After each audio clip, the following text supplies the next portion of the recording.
What is up, everybody? Welcome to DFS by the Numbers. This is my betting breakdown video for UFC London. We have Sean Brady going against Leon Edwards. We got an early start time coming up, which I'm really looking forward to, and I'm really looking forward to this card as well. Before we get into it, if you guys could do me a favor, like the video, subscribe to the channel, leave me a comment. All three of those things go a very, very long way. Let me know what you guys are liking down in the comments as well. A lot of spots sticking out for me this week. A lot of plus money underdogs.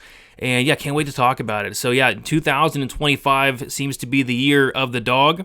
Seems to be the year of violence. You know, last year it was a bunch of favorites, a bunch of decisions, you know, the trash gloves. And this year we're seeing a ton of dogs cash. We're seeing a ton of violence. And I'm hoping the trend continues here because I have like 5 plus money underdog spot. I don't think I've ever had so many money line bets on a card. But yeah, I think a lot of these lines are just wrong this week. So we'll see if I'm right about that, hoping to keep the momentum rolling. We had a really big week last week, up over 7.5 units. Carlos Vera by submission. We had Blackshear by submission. Andre Lima by submission. A lot of submissions last week. So hoping to have another good week this week for UFC London. All right, let's get into it here. We got Guram, Kudus-Ladze, Caio Fernandez kicking off the card. Yeah, nothing sticking out here. This should be Kudus-Ladze here. I'm just not sure how he wins the fight. If I had to bet something here, it might be like the Kudus-Ladze round 3 or decision, or the Kudus-Ladze. They got the same game parlay, the money line, and the over 1.5. But yeah, I'm gonna sit back and watch this one. But yeah, I'd be kind of surprised if Kudus-Ladze lost the fight. I think actually the best look here might be like a live bet on Kudus-Ladze, because I think Fernandez has a lot of skills in the striking. It's just he doesn't have the cardio to keep it up, and he doesn't have the takedown defense to keep it standing. So I kind of feel like Guram starts to mix in the takedowns, Caio starts to slow down, and we either see Guram get a late finish or win by decision. But yeah, nothing sticking out to me on the first fight of the card. Next, we got Nathan Fletcher going against Colin Loughran. First bet for me, it is a 1.5 unit bet on the Colin Loughran money line plus 128. Yeah, it looked like the line was on the verge of flipping to the Colin Loughran side, but late money has came in on Nathan Fletcher. So this is a rematch from a fight that took place 7 or 8 years ago, which doesn't matter to me at all. I mean, that was a very long time ago. Fletcher, of course, won, but yeah, these guys are a lot different since then. And I'm looking at this matchup stylistically, and it's like, you know, I know a lot of people are very low on Loughran after his just kind of shit the bed against Jake Hadley, but you know, Jake Hadley has good volume, good jab, and he used that jab to just kind of win the fight. And I just don't think Fletcher has that same striking. I think the striking advantage is heavily in favor of Loughran, and I think for Fletcher to win this fight, he's going to have to do 2 things, which is take down and hold down Loughran, which I think both those things are going to be hard and challenging to do. You know, Loughran's a guy that, you know, can be taken down, but I've seen Fletcher reversed in so many fights, So I think, you know, the strength of Loughran's going to be a big difference here. And I think Loughran's grappling is very underrated in his own right. I mean, Loughran's a black belt. I could see him getting on top and winning minutes. So, yeah, I think this line, I just think people are very low on Loughran after he crapped the bed. And I think, you know, people are excited about Fletcher after he beat some bum in the tough finale. So we'll see. But I think this line is a little off. So I'm on the Loughran money line here at 1.5 units plus 128. We'll see what happens. Next, we got Sean O'Bannon going against Puja Tamar. This is a dog I probably should be betting. I know a lot of people are on Puja Tamar, and the reason it should be a bet is because this fight's like 50-50, but at the same time, I don't know. It's going to be a close fight. It's going to go to decision. It's going to come into the hands of the crooked, corrupt judges. I get why Bannon's the favorite. I think she's the better fighter. I think she has more paths. Like, maybe she can grapple here. I think that'd be wise, but more often than not, I just see this fight being a split decision type fight. One spot I had circled this week was the split decision prop, but it's the worst price I've ever seen in my entire life. So I'm happy with passing here, but it's clearly a dog or pass spot. You know, whether Bannon wins the fight or not, you just can't be laying minus 170 on Sean O'Bannon. So, but yeah, I'm going to pass here. Moving on. We got Christian Leroy Duncan going against Andre Poliev. I like Duncan here. I like him quite a bit. He's the biggest favorite on the card, and I think for a very good reason. I think he finishes Poliev here. I bet the Duncan 2-3 props here. 0.75 units on Duncan round 2 plus 420. 0.5 units on Duncan round 3 plus 650. The reason being is Duncan's one of these guys that kind of has a feeling out process early on. He kind of messes around, plays with his food a little bit. We saw him finish Tuiluen in the second round. We saw him finish Hibero in the second round. And I think it's what's going to happen here. I think early on, Duncan's going to mess around, do some flashy striking, maybe push the fight against the cage a little bit. But I think once that second round hits, he's going to really start to put it on. And I think he eventually finishes Pulev. I think more often than not is by knockout, but I think the Christian Leroy Duncan by submission at plus 1100 is very much in play here. So I sprinkled that for a quarter unit. I was not expecting 11-1 on that submission prop. I actually bet Christian Leroy Duncan by submission plus 600 against Dennis Tuolumne, and obviously didn't come through. But the reason I bet that was because Dennis Tuolumne's ground game is awful, and Christian Leroy Duncan has a ton of subs as an amateur. I believe he's a black belt, and it wouldn't shock me if Duncan got the fight down to the ground, and obviously could be a TKO, but could wrap up a submission as well. So I think he's minus 200 to finish. The sub prop holds a lot of value at 11-1, but I like those Duncan 2-3 props as well. So 1.5 units total on Duncan to get a late finish here, preferably by submission. Next, we got Marcin Tybura going against Mick Parkin. Yeah, it's not too often I get reverse CLV'd, but got reverse CLV'd here. I'm on Marcin Tybura for 2 units at plus 100, which I think is a good thing. Every time I get CLV and a lot of it, the bet never cashes, ever. I don't think I've ever cashed a bet where I get a ton of CLV, so maybe it's a good thing getting reverse CLV'd. A lot of people are on Mick Parkin.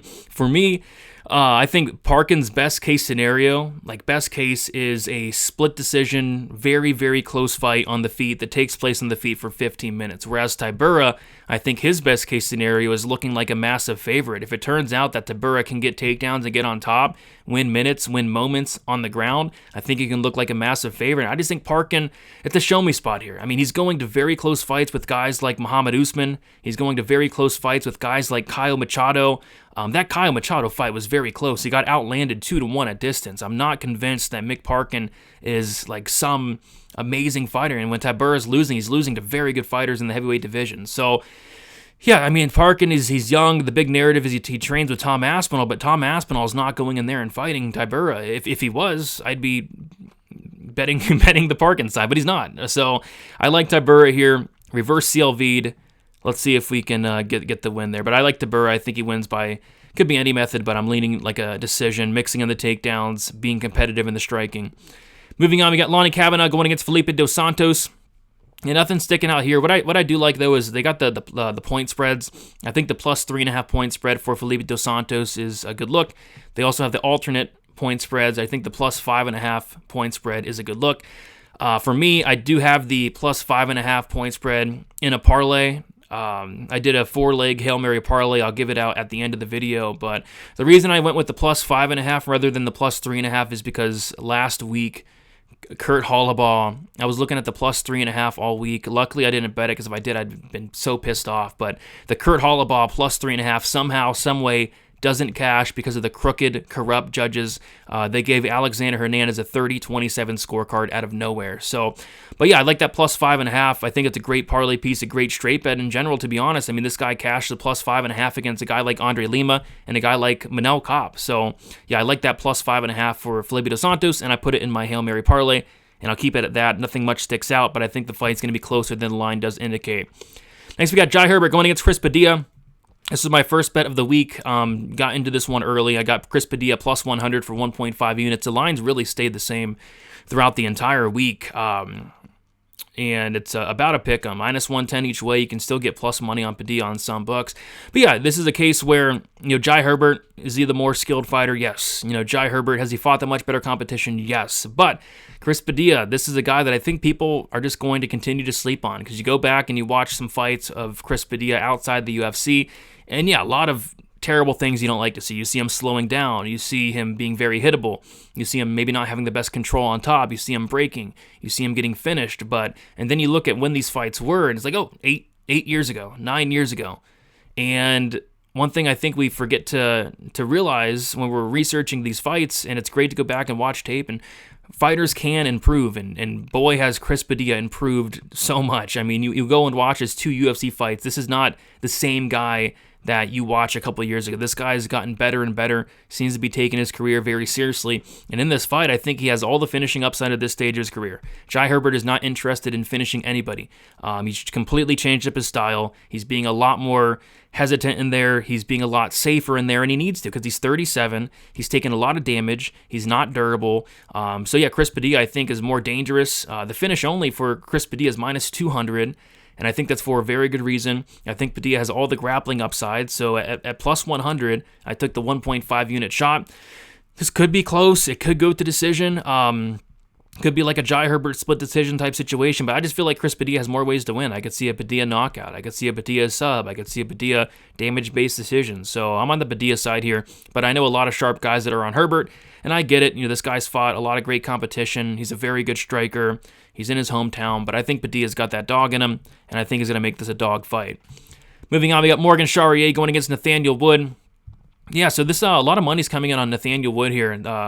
Wood currently plus 110. He was plus 150 earlier in the week. A bet that I really like this week, there's two spots. I mean, the finish only for Charrier. If you're on the Charrier side, the finish only at minus 180 is a phenomenal look. It's a little chalky, but probably should be minus 300. Nathaniel Wood's not finishing anybody at this stage of his career. Couldn't even finish, Charles Rosa or Daniel Pineda. So I think if Charrier's winning, it potentially is inside the distance. I mean, Wood's been finished 4 times, not the most durable fighter. So yeah, the Charrier finish only makes a lot of sense. On the flip side, I love the Nathaniel Wood decision only. It's the opposite of the finish only. I have 1.25 units on it at plus 123.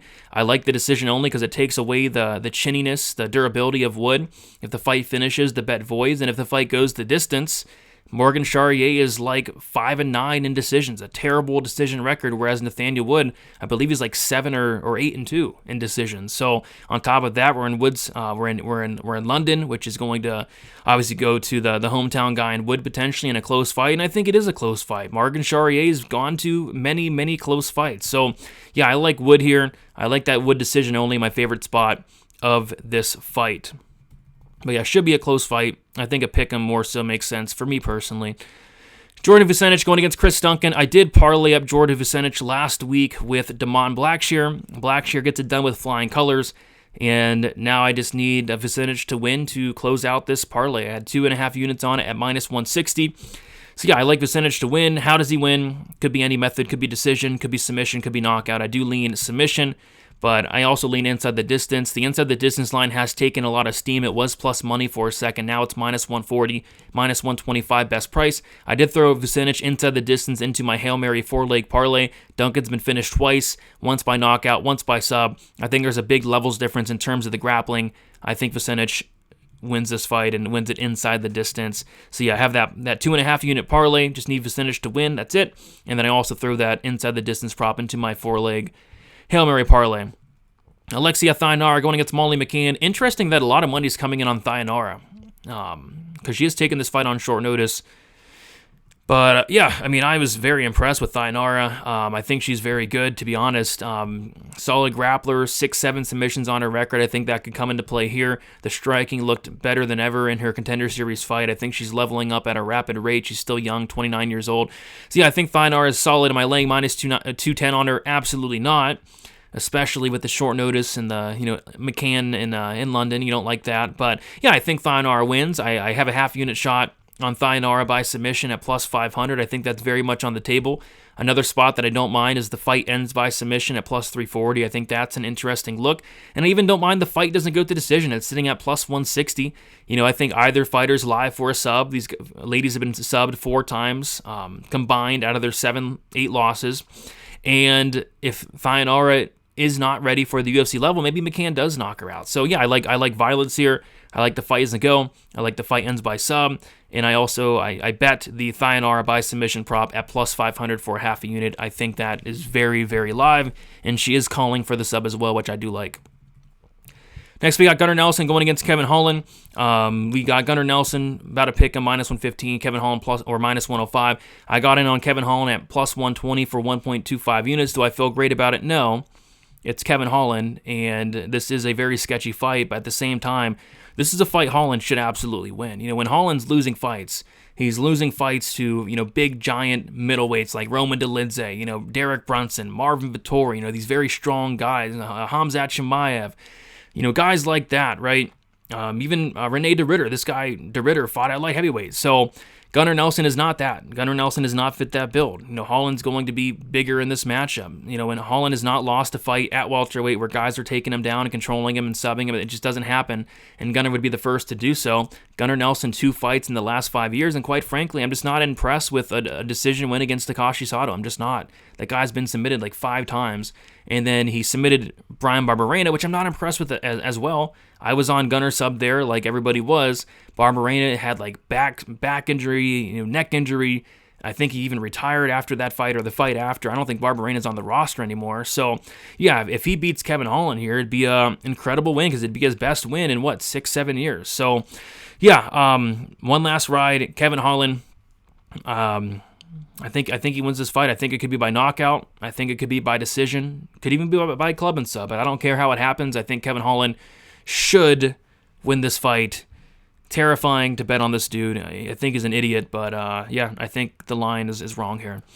Carlos Ulberg, Jan Blachowicz. I'll keep this one short and sweet. Going to sit back and watch this one. If this fight was a couple years ago, I'd be sending it on Jan Blachowicz. The fact of the matter is, this guy's coming off of a couple of shoulder surgeries. He had a neck injury a couple of years ago. I mean, I just think the guy's kind of been going through it at the latter half of his career. And I'm worried about it. I'm worried about the durability at this stage. I'm worried about what he's going to look like. We haven't seen him in almost 2 years. Wasn't really impressed with what I saw in the Alex Pereira fight. Kind of gassed out. It wasn't elevation, but still. I don't know. You can definitely make cases for Jan Blachowicz, but I kind of think Ulberg's just getting him at the right time. A couple of years ago, Blachowicz at plus 250, sign me up. Blachowicz at 42 years old off a big layoff. I'm just fine with staying away. Pass. And then the main event, Sean Brady, Leon Edwards. Yeah, it's interesting. I'm a big fan of Sean Brady. I like this guy. I'm a big fan of him. And on the flip side, I absolutely hate Leon Edwards. I'm not a big fan of Leon Edwards. I'm not a big fan of his style. I'm not a big fan of boring fighters. And Leon Edwards is just so boring. You go back and watch a lot of his fights, you're falling asleep during half of them. With that said, though, I think this line's wrong. I think there's a lot of recency biased here. Leon Edwards just lost to Bilal Muhammad. Prior to that, he was on, a 13-14 fight win streak, against very, very good fighters, the best fighters in the division. And he loses to Bilal Muhammad, and all of a sudden he's an underdog here. And he was a big favorite against Muhammad. He was a big favorite against Muhammad as well.